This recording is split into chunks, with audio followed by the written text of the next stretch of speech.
The objective: to deliver the NBA to you like no other. News, play breakdowns, power rankings, storylines you never hear talked about anywhere else. It's all straight shots here, fired by straight shooters. S and Gunn. This is the Objective Basketball Podcast. Welcome to the Objective Basketball Podcast. My name is Esfandiar, Baraheni, joined by Lauren Gunn. Lauren, how you doing? I am doing wonderfully. If you can see, Winston is being calm today, so hopefully things will be a-okay in the podcast awesome. Department. Nice.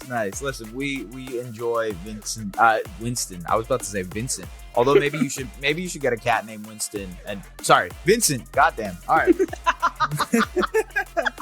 Great start to this podcast on a Monday afternoon, folks. If you listen to this, it's Tuesday morning, but we hope you are doing well.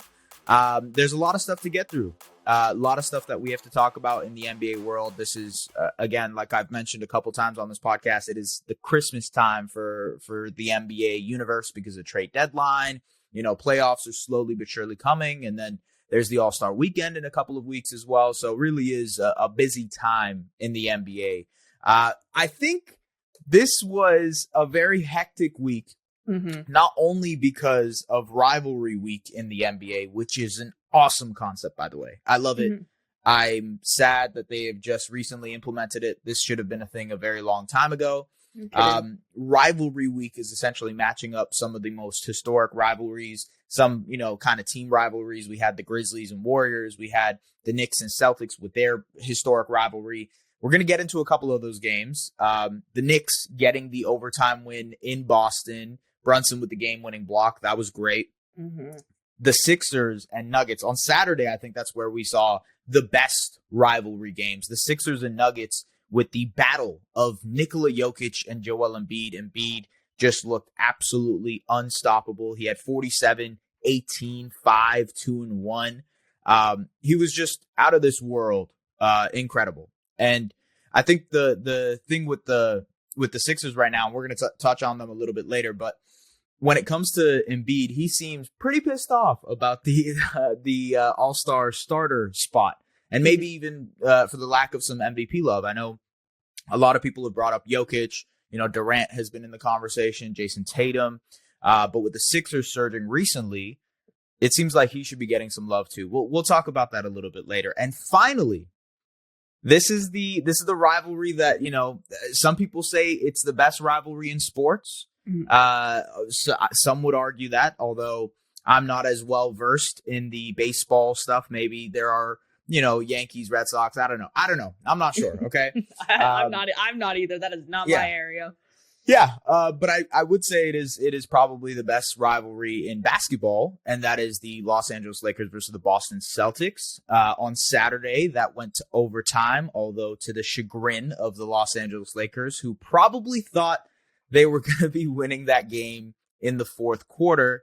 As some of you have probably seen, Patrick Beverley, the meme of him pointing the camera to the referee and showing him that he got this on 4K. Side story, by the way, a very, very small side story. I did the exact same thing to a professor once. He had told me, he's like, you know what, you should have done that. You should have done this. And I was like, I did literally exactly what you just said. And he's like, no, you didn't. Don't argue with me. I'm like, okay, I have the film. Do you want me to show you? And then God. I got a technical foul that day. Let's just say. I bet you did. yeah. It was not good. But that's why we're podcasting, folks. That's why. No kidding. But look, no, Patrick Beverley was incensed. LeBron James was also incensed. We saw the video of him reacting and kind of going crazy. Another meme to add to the ever-growing LeBron James meme catalog. I think there is some validity to the Lakers being pissed off, to be honest with you. And although I feel like the Lakers aren't the team that, when it comes to refereeing and the whistle and whatnot, a lot of people like to say that they don't get the benefit of the doubt. But the Lakers have been in a situation this season where they can't afford to lose games and have lost out on multiple games this year because of a missed call. Yeah. This referee saga is pretty interesting to me because this is the first time I've seen referees apologize. They actually made a tweet. The official NBA referee account made this tweet, and this is hilarious. This is such a funny tweet, Lauren. They said, like everyone else, referees make mistakes. We made one at the end of last night's game, and that is gut-wrenching for us. This play will weigh heavily and cause sleepless nights as we strive to be the best referees we can be. Lauren, wow. What do you think? You know, I'm going to be completely honest. I did not see that tweet because I have that account blocked because the whole thing just drives me absolutely crazy. But that tweet is hilarious. I mean, I think LeBron James is probably the only person in NBA history that could actually warrant a response, a public response immediately from officials. Yeah. So I think it's hilarious. I absolutely think it's a valid, the anger, the frustration is valid.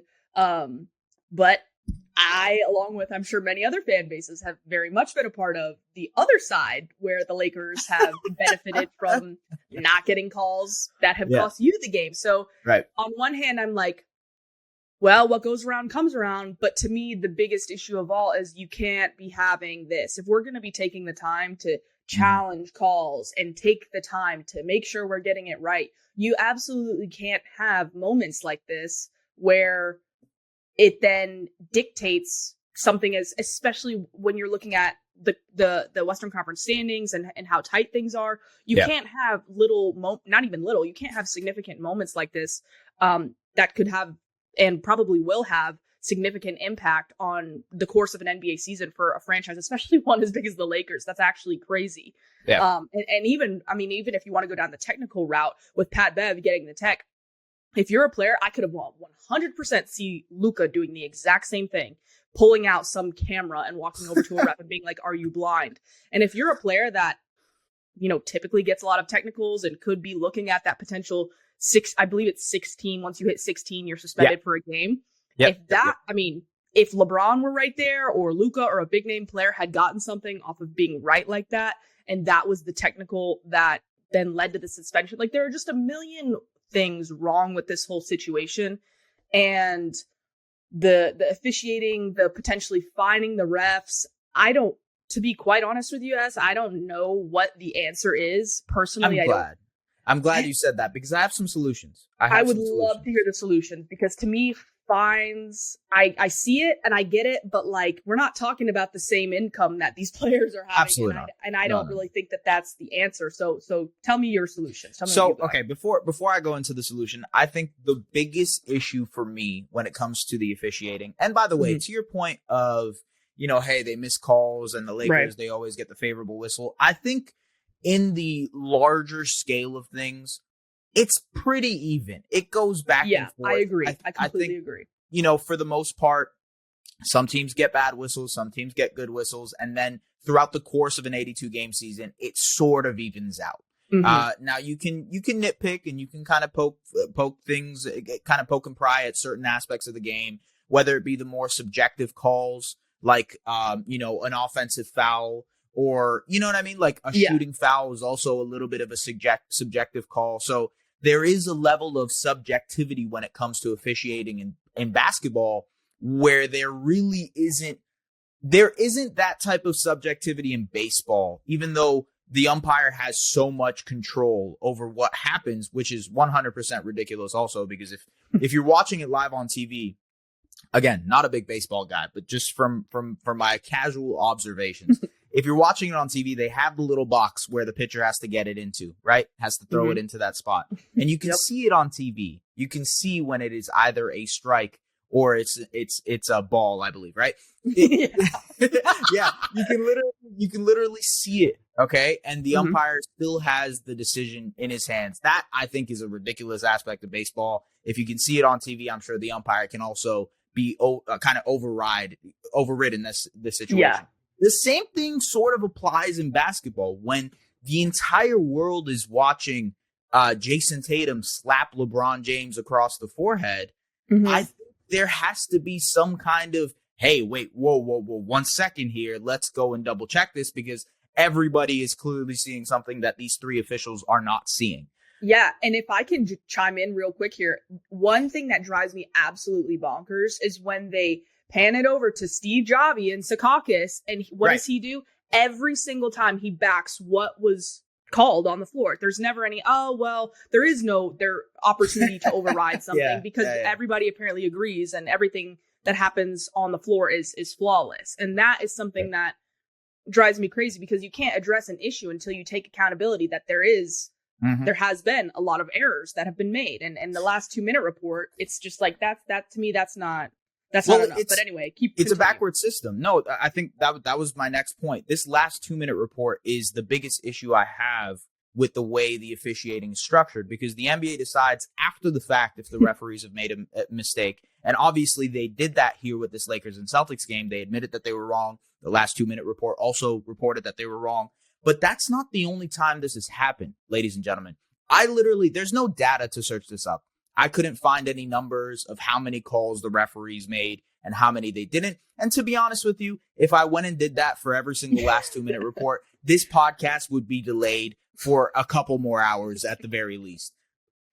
But I did go and search up. I literally just did a Google search. I said, how many last 2-minute reports NBA? That's all I said. I didn't say anything else. That's all I said, okay? And I went on the news tab on Google, and I had 4 screenshots, okay, of different games. Lakers, Celtics, last 2-minute report. Last 2-minute report denies Bulls Zach LaVine foul claim. Last 2-minute report, Donovan Mitchell was fouled twice in final minutes of the game. Last 2-minute report cites 7 missed calls in Lakers Mavs. Last 2-minute report admits game-changing missed call in Warriors Grizzlies game. Last 2-minute report says a bad break for the Chicago Bulls. Last 2-minute report says there were 5 incorrect calls in the Pacers-Sixers game. Last 2-minute report says the Kings have been the most disadvantaged team this season. Pains me. Yeah, so to my point is these last 2-minute reports have clearly shown that the referees are making mistakes at very crucial moments of this game, of these games. So what does that change for you? There is no real, obviously the fining thing, I agree with you. I don't think they should be fining the referees. That doesn't make too much sense to me. But what if there was a system that in real time, like VAR for soccer, maybe there's an official with kind of the Secaucus in their ear saying, hey, you might want to double check that one. Now, I know they still have the official review. I know there are coaches challenged. They do have these things in place, but it just doesn't feel like there's enough willingness to check these plays that seem to, like the majority of people watching the game, seem outrageous. Yeah. I don't think the last 2-minute report works. I think there has to be a better safeguard, something that in that moment can fix it, because what's the point of reporting you've made a mistake when it doesn't change the outcome of the game? Yeah, it's becoming absurd. And I when you were reading those headlines, it brought me back to the Lakers Mavs game where there was that play where Tim Hardaway Jr. very clearly fouled. I believe it was a 3-point attempt, and it just didn't get called. Oh, right. And some of these games, when you see stuff like when it is a material, like there is a very important event taking place and it's going to decide the outcome of a game, and there's either no response or there's no explanation. That's another thing that drives me absolutely crazy, is when a lot of these players will talk about their interactions with the officials, going up, either asking for an explanation or trying to challenge something. And obviously they're going to be emotional. This is their job. And so they're going to have a reaction. And so to kind of just be dismissed of, oh, I'm not giving you an explanation, or that's enough, or, whatever the case may be, especially guys like LeBron or even like Luka. LeBron probably typically gets an explanation, but some of these guys that maybe have these, quote unquote reputations, we can't have that either. I think there needs to be room for the emotional reaction, especially. I think that also kind of comes into play with when you make a big play and you're flexing. Or even like the Mikal Bridges when he like shot at, I think it was even the Mavs bench. Like, I'm sorry, but that is come on. How are you're going to call tech? I think that, look, it's a little weak. I'm over it. I 100% agree with you on that. I think the taunting tech is ridiculous. I think it's like depriving us of some of the most fun moments in the NBA. You go back and 100%. look at some of the most entertaining moments. It's Steph doing the night. Okay, is that a technical foul for you? Is him saying good night to the rest of the Celtics Does that hurt team? your feelings? Like, it's just a little, come on, we gotta get it back a little bit. Yeah, I agree with you. And to our point about, the last 2-minute report and how it might be affecting the Lakers. Again, I don't think the Lakers are the most disadvantaged team when it comes to this situation. They've probably had their fair share of wins because of this as well. But I do think for the Lakers, who are stuck in that middle of the Western Conference fighting for a play-in spot, losing these games like this, it's a tough pill to swallow. That 4-point loss against the Celtics in overtime. And then you have they squeaked one out against the Grizzlies a couple of weeks ago, but then they lost by 4 against the Kings. And then they lost by 1 against the Sixers in what was one of those games again where Russell Westbrook was fouled by Joel Embiid. I'm not saying the Lakers are some disenfranchised team that is I need some help, but at the same time, for a team that needs wins and needs them in an abundance, getting these type of situations is a real tough pill to swallow. Absolutely. Speaking of officiating and tracking and scorekeeping and whatnot, the Jaren Jackson Jr. situation, the Reddit story that dropped this weekend about the Grizzlies scorekeepers essentially doctoring the blocks that Jaren Jackson Jr. gets is, first of all, I think it's ridiculous because it's like it's as if it makes it seem like the NBA doesn't know. And for the people who might not know at home, the NBA has 1,000,001 different safeguards to track and kind of keep focus on some of these certain stats and make sure that they're done accurately. I know this because I have a friend who works at the league office and literally did that for a job. He was watching games, tracking blocks, tracking points, tracking stats. They have so many safeguards when it comes to that, you wouldn't believe it. Why? Wait, why, Lauren? Because they don't want to screw over bettors. Because they don't want to be at risk of losing someone money because they are doctoring stuff. And speaking of betting, ladies and gentlemen, think you know which way it's going to go. Make your bet at Sports Interaction. As much as we love hockey, we're looking forward to one of the biggest days in sports, Super Bowl 57. Eagles, Chiefs, Mahomes, Hurts. It's going to be awesome. And Sports Interaction has you covered pregame, in-game, and prop bets. Want to bet? Head to sportsinteraction.com/SDPN, or in Ontario, download the app using the QR code on your screen. 19 plus, please play responsibly. Now, some people think that Jaren Jackson Jr. and the Memphis Grizzlies didn't play responsibly. I would disagree with that. And I think the reasoning behind that is because there's just too many safeguards. There's no way that one little scorekeeper in Memphis is tallying up blocks and rigging the entire system. So it just doesn't make sense. And if you go back and you look at all of Jaren Jackson Jr.'s blocks this year, which you can do, it is very accessible. You can go on NBA stats.com, advanced box scores, click on his blocks, and watch every single block he's had this season. You can go and do that, and you'll see that most of them, if not all of them, are blocks, or at the very least contests. Yeah, and I think the other aspect of this is like, look, we can't be putting Jaren Jackson Jr.'s defensive ability into question just because of some random Reddit post. The Grizzlies went from 19th on defense to number 1 in the NBA as soon as Jaren Jackson Jr. returned. He is leading the league in block percentage, obviously leading the league in blocks. His defensive impact, just the defensive field goal percentage of teams when he is the rim protector, it's amazing. He is leading the league. So I personally don't get it. He's still my defensive player of the year pick. Yeah. I understand the need to nitpick and whatnot, but I disagree with all that stuff. I think that was just a nonsense post from Reddit that kind of got circulated and obviously had the league kind of scrapping to find a way to kind of prove this. And they did.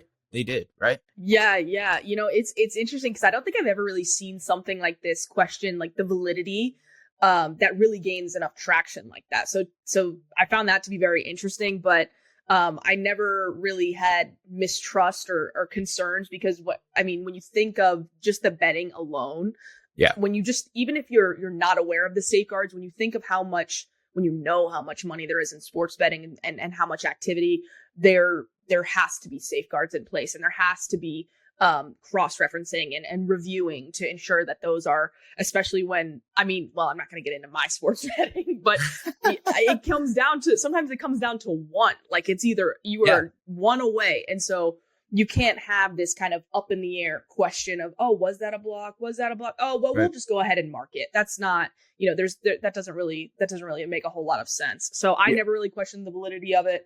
Jaren Jackson Jr. is 100% the defensive player of the year. The numbers are there. The team impact is there. So to me, the whole thing was kind of, I don't know, not that significant, but I found it really interesting how quickly something on NBA Reddit can become a conversation that everyone is now having. And that kind of shows you just the NBA and kind of how quickly, we've seen it for so long with social media and everything, but it is all very fascinating. Yeah, I agree. And look, to your point about betting and how important that is, I think for the same reasons, the NBA should try to implement safeguards into the refereeing aspect of the things. 100%. What we were talking about with the last 2-minute report earlier, our producer Drew was robbed of money earlier, this weekend because of the Lakers Celtics game, because of that very whistle. He was saying it pre-pod. So yeah, don't make people like Drew mad. Anyways, we're done with the refereeing. We're done with the scorekeeping. Okay. I could go on all day, but let's move on. And look, we're trying to be as objective as possible. I think I understand the task, the difficulty of refereeing a basketball game, especially a high intensity NBA game, Lakers Celtics. You're on national television. I understand that, but at the same time, I think the league needs to implement these certain aspects. Just to be able to add these safeguards and make the game more accurate, especially at the end. You're making the product a little bit worse if you're not doing that. So, done with the ref stuff, done with the scorekeeping stuff. Let's move on to some real news. The Myles Turner situation in Indiana. Mm-hmm. He has signed a 2-year extension worth $60 million. That actually also adds $17.1 million to his current deal this year, making him worth $35.1 million. He'll make $20 million next year and the year after that. So he's locked in. The interesting thing about this, Lauren, and this goes to a conversation we're going to have in a little bit about the Pacers in general. Mm-hmm. Maybe we can have that conversation now, to be honest with you, because the Pacers have struggled. Halliburton hasn't played. He's had a knee injury since January 11th. They are 1-10. 1-10 since he went down. They are now 11th in the East after being top 6 for pretty much the majority of the season. And they are sliding. They are nosediving very, very quickly.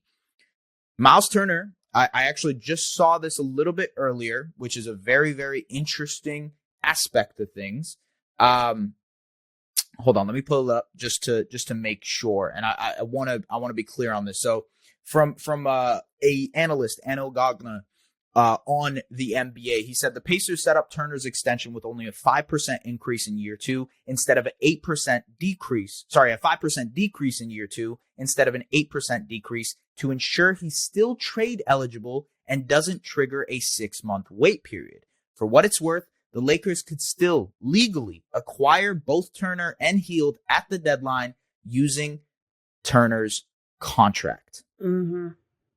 And Westbrook's contract, obviously. Right. Yes. So yes. I find that really fascinating because while the extension does hint that, yes, he's made his money, he is now signed on for at least the next couple of seasons in Indiana. Tyrese Halliburton and him have developed a very good chemistry. I think the Pacers, for the majority of the season, have shown that they can compete, but they're also really young and they don't necessarily need to be a playoff team or a play-in team.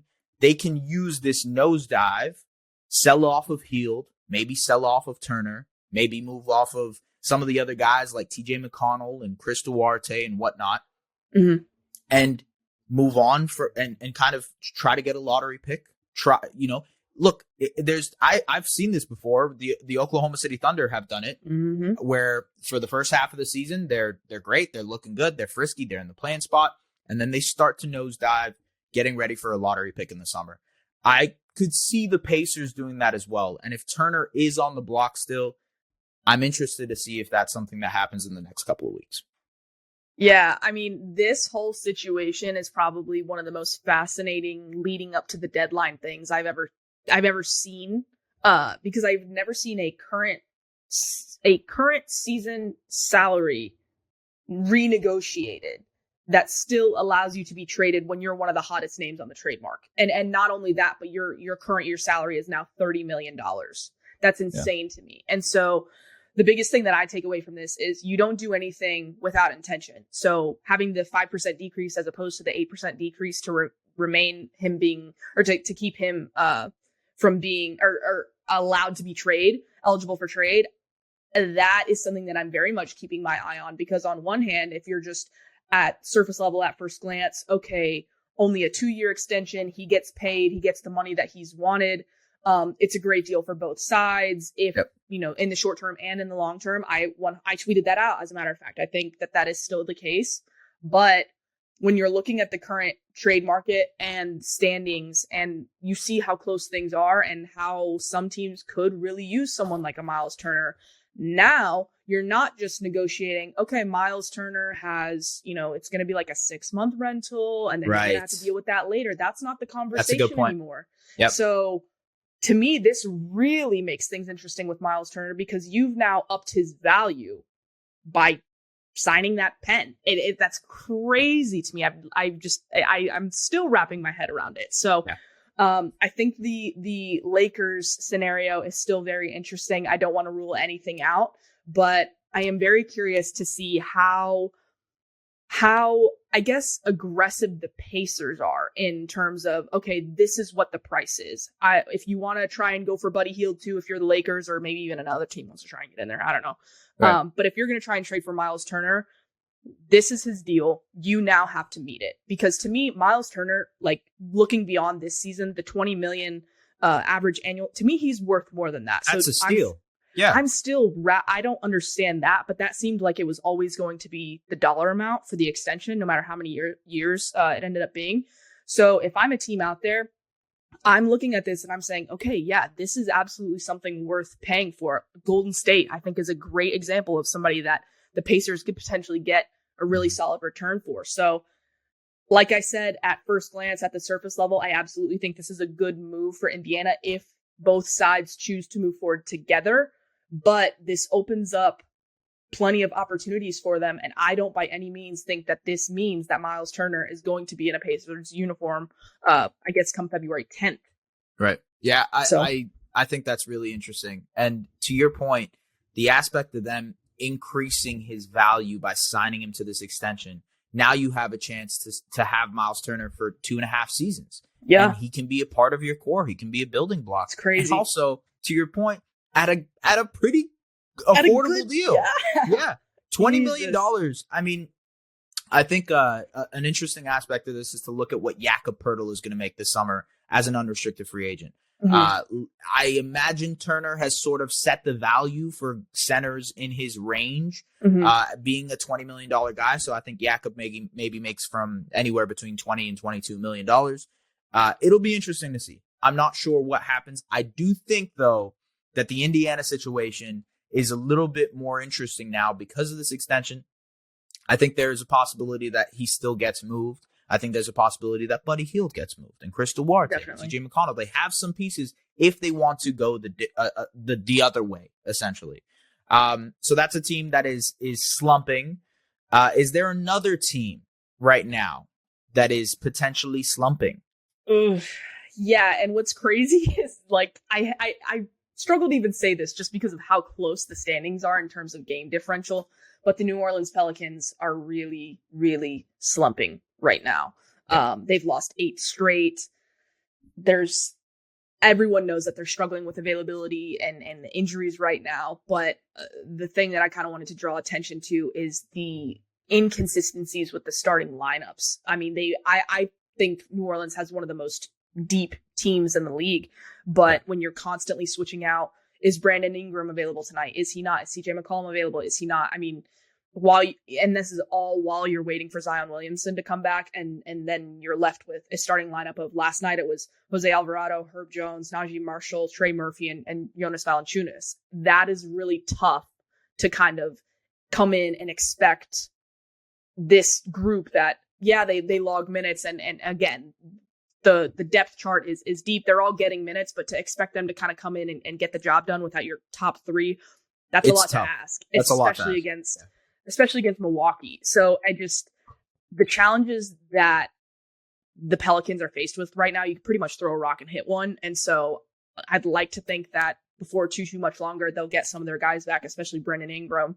But right now, I think just the inconsistency with the different lineups and the availability is that's a really, really difficult thing to try and overcome. And until they kind of get more answers there, I don't know that it's reasonable to expect things to really turn around for them.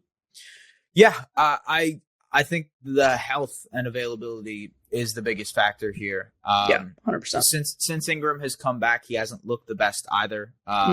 It's kind of, and to be fair, he's been out for a really long time. It's going to take him a little bit to get reacclimated into things. And to your point, asking those younger players that rotation to fill in and do the same things without your two incumbent superstars, that's a lot to ask. It's clear. I mean, like, look, take away 2 stars from any team and they're going to look awful. So I'm not necessarily surprised that the Pelicans are slumping, but I do wonder, what that means for them for this season, because they were looking like, for maybe 2 or 3 weeks there at the start of the season, they were the first seed. They were top 4 for a very, very long time before they started slipping. Mm-hmm. I'm curious to see what that does in terms of changing maybe their aggressiveness at the trade deadline and what they're willing to, add in there. Because if it's another season of Zion being hurt and maybe Ingram isn't as available, I'm not sure if they make that all-in move. They don't have the pressure on them to make an all-in move in the first place. Mm-mm. But yeah, I'm curious to see what happens there. Either way, like when it comes to them slumping, it's gonna be like they'll need their stars back. They just need to be healthy. That's all it is. And if I can, what's crazy is that they're still only, what is it? The difference between the 4th spot and them is literally 1 game. Yeah, is 1 game, which is crazy. So that's why on one hand, I think that they could jump right back in it, getting everyone healthy, and that's a big if. But also, kind of circling back to a previous conversation that we've had about them as a potential OG Anunoby destination, making a move like that I think could be a big move for them, but that doesn't require them to sacrifice a ton of picks, especially given the treasure chest that they have. I think that's a move that could really, really help them kind of ease the pain when they have these stretches that aren't where they're not going to have Zion. And I think we've seen enough to know that kind of year after year, there are probably going to be stretches where you're going to be without Zion. Hopefully they're smaller as opposed they're to few and far between. But that's the goal. So, which is why I think when a guy like OG, who's on a similar timeline, when a scenario like this comes available, I absolutely think it's a conversation that the Pelicans should really be having. And I think even with the CJ McCollum move, they have shown that they're willing to make those moves and kind of push their chips in a little bit. So I'm going to be kind of closely monitoring that situation and seeing if that gathers momentum in the next couple weeks. Yeah. 11 days, folks. 11 days. Whew. 11 days into that trade deadline. And after that, no podcast will have any discussion or topics. Of trades. But I will say, like, the Pelicans' schedule up until the deadline is sort of daunting. They have the Nuggets tomorrow, and then they go on to play your Mavericks. They have the Lakers, the Kings, the Hawks, the Cavs, and then so that's the deadline. And then before the All-Star weekend, they have the Cavs, Thunder, Lakers, and then they have a nice break there so that their stars can rest up and heal a little bit.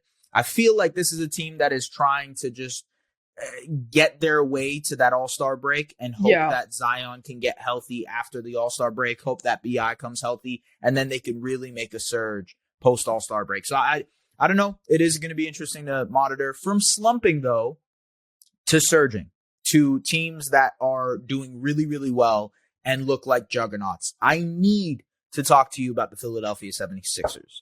Because they are now second in the Eastern Conference. They're not in the West. They are the 5th offense in the league. They are the 6th best defense since December 1st. They are the number 1 offense in the league, although their defense has slipped a little bit. They're 14th.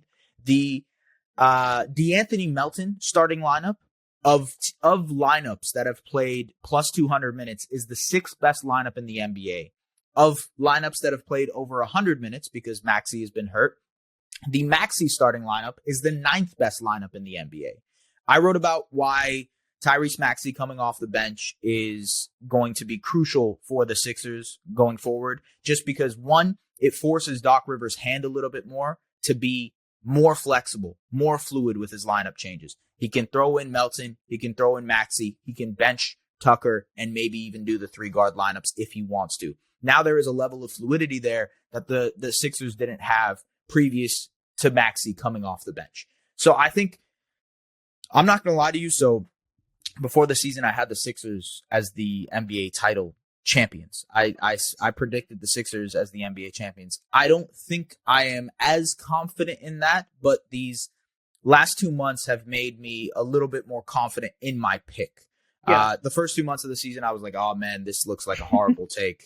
I was searching for reasons how to kind of like figure this out. But I think the last 2 months have made this make sense. James Harden has been an incredible playmaker. We talked about that last podcast when we were making our all-star decisions. He's leading the league in assists. Joel Embiid, as we said at the top of the show, has been absolutely incredible, MVP worthy. He just won the showdown with Jokic. Tyrese Maxey is getting into form. I think Tobias Harris, because of Maxey coming off the bench, has been given more touches, more opportunity to kind of be like, hey, I'm involved in this offense. And then DeAnthony Melton and PJ Tucker, they've kind of given you a good punch defensively, especially Tucker, who guarded Jokic in the fourth quarter of that game and did a really, really good job against the 2-time MVP. I think there is something there with Philly. And going back to the ever-growing question of the trade deadline, because it seems like this is the topic of the next 2 weeks for us, I'm interested to see if they can make some marginal moves. If Matisse Thybulle is not going to crack the rotation, he seems like a guy who can be valuable for another team. Maybe the Sacramento Kings, who could use some wing depth. Maybe the Denver Nuggets, who can use some wing depth and defense.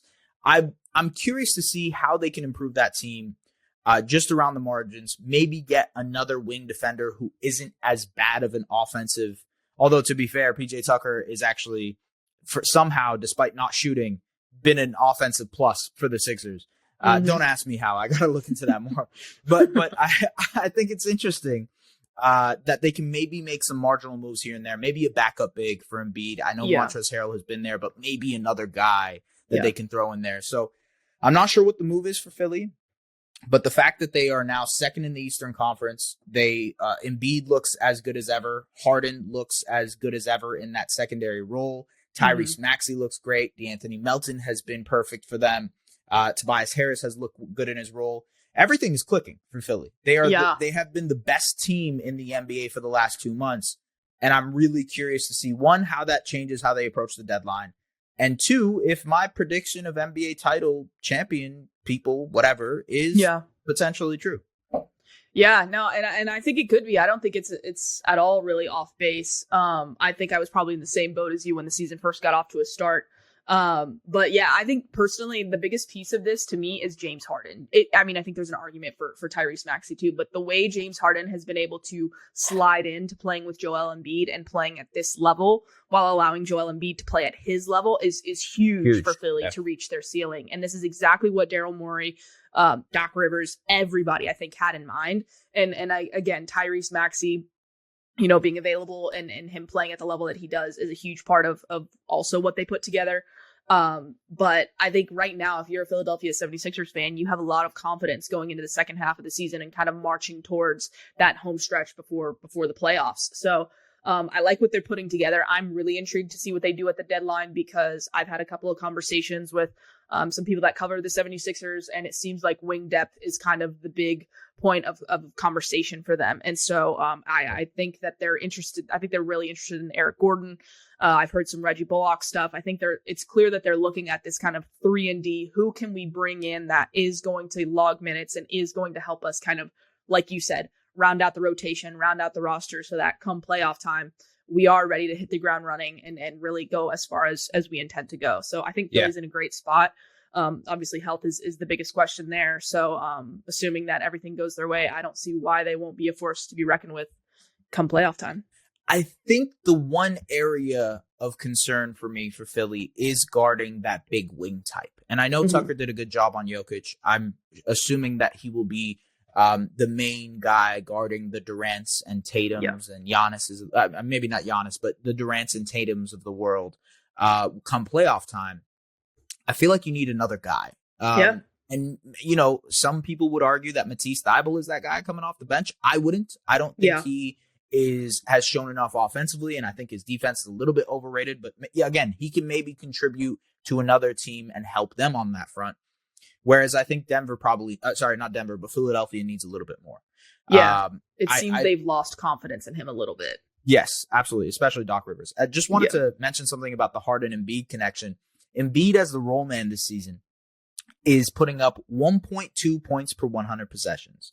1.2 points per possession, which is just ridiculous. Every single time he's the roll man as a pick and roll ball handler, it is almost not as a pick and roll ball handler, as a pick and roll man, it is almost always a bucket.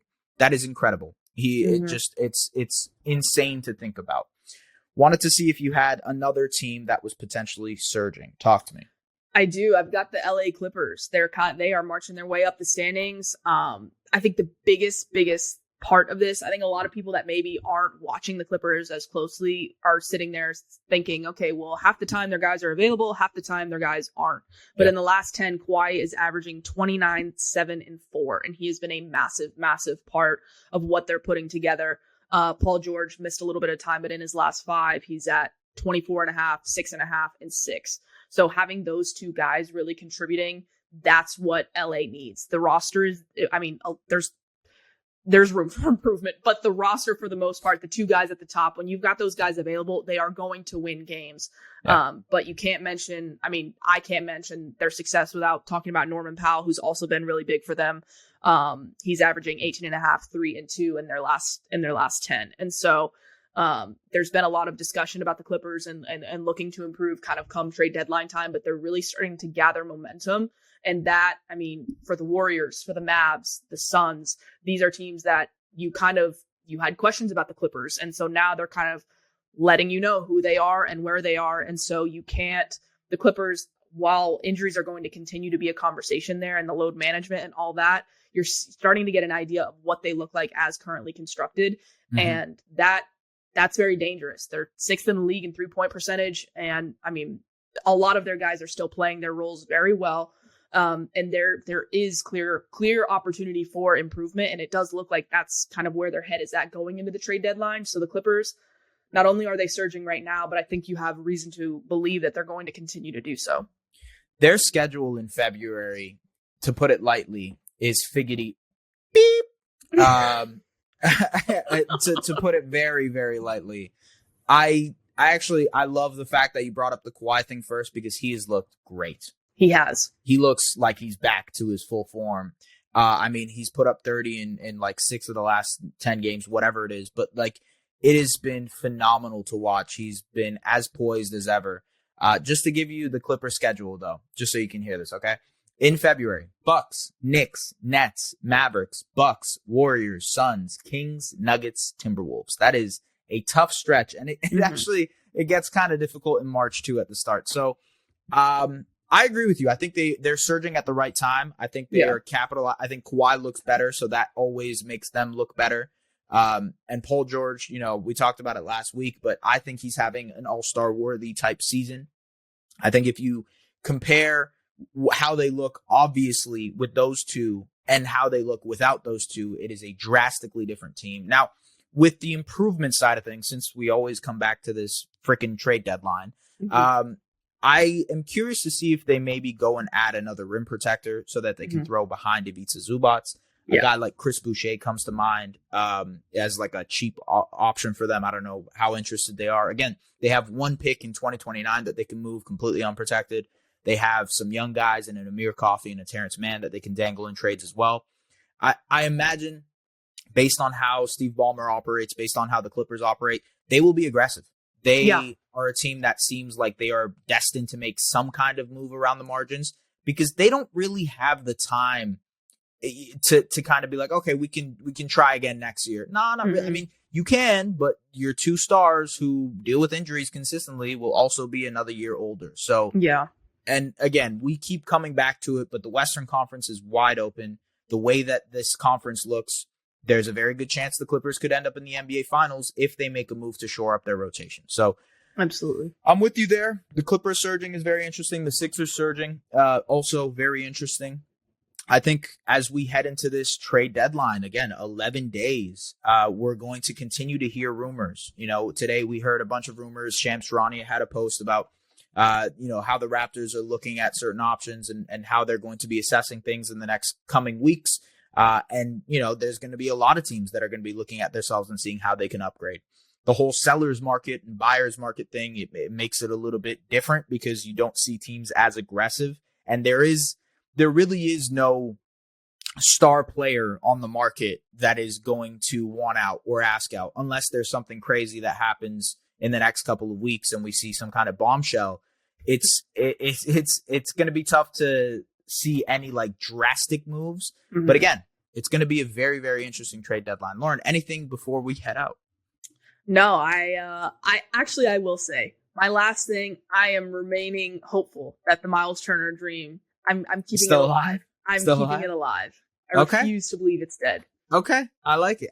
Well, there was a rumor about your boys in Dorian Finney-Smith and how, hey, there's a lot of traction there with some teams being interested in him, but the Mavericks not willing to move off of him for anything less than a star. I will say I think DFS is huge for what the Mavericks do. He was massive in the playoffs last year for them, so I understand why they value him heavily. So it is what it is there. We'll see what happens. Again, it's going to be these marginal moves. To the casual person listening to this, you probably are thinking, Dorian Finney-Smith? Yeah, are you serious? Who even is that? You're not willing to move off of him to get Luka some help? But the reality is they will not move him. They will not. Yeah, and look, that's going to continue to happen in these next couple of weeks. You're going to see, there's guys like Mason Plumlee that people first round pick. The Hornets are asking for a first round pick for, right? So the demand, the way that teams are looking for players and asking for a lot for their players is going to continue to happen.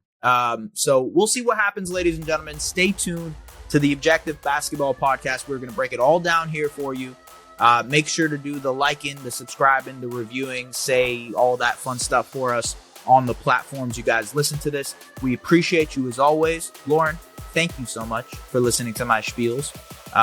And we'll see you guys later. Peace. Follow hosts at Just S Baraheni on all socials and at the Lauren Gunn on Twitter. The Objective Basketball Podcast, delivering the NBA to you like no other.